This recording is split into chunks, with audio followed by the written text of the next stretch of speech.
अपने doll house टूटने का उसे बहुत दुख हुआ। उसकी आंखों में से आंसू आ गए। उसकी घंटों की मेहनत को मोना ने 1 मिनट में बर्बाद कर दिया था। मोना पहले भी कई बार ऐसे कर चुकी थी। वो गुस्से में निश्चय की कि अब वो मोना से इसका बदला लेकर रहेगी। अगले दिन सुबह मोना सुबह से ही अपने डॉल हाउस बनाने में व्यस्त थी।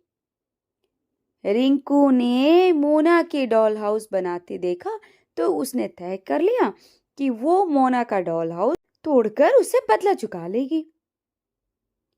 मोना कई घंटों तक अपना डॉल हाउस बनाने में व्यस्त रही। उसके पास उतने अच्छे खिलौने नहीं थे जितने रिंकू के पास थे, इसलिए उसका डॉल हाउस रिंकू के डॉल हाउस के मुकाबले कम सुंदर था। वैसे मोना ने बड़े चाव और लगन से वो घर बनाया था। घर बनाने के बाद वो अपने घर चले गई। उसके अंदर जाते ही रिंकू चुपके से मोना के घर के आहत में घुसी और उसका डॉल हाउस तोड़कर तुरंत अपने घर वापस चली गई।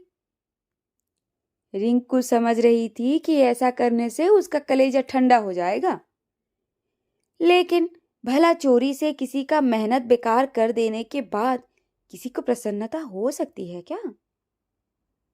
रिंकू की उलझन इतनी बढ़ गई कि दोपहर को उससे खाना तक नहीं खाया गया।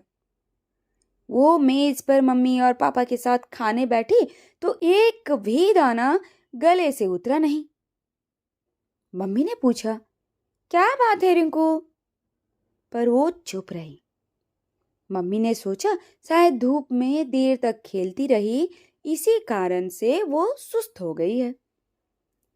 वो रिंकू को उसके कमरे में आराम करने के लिए लटा गई।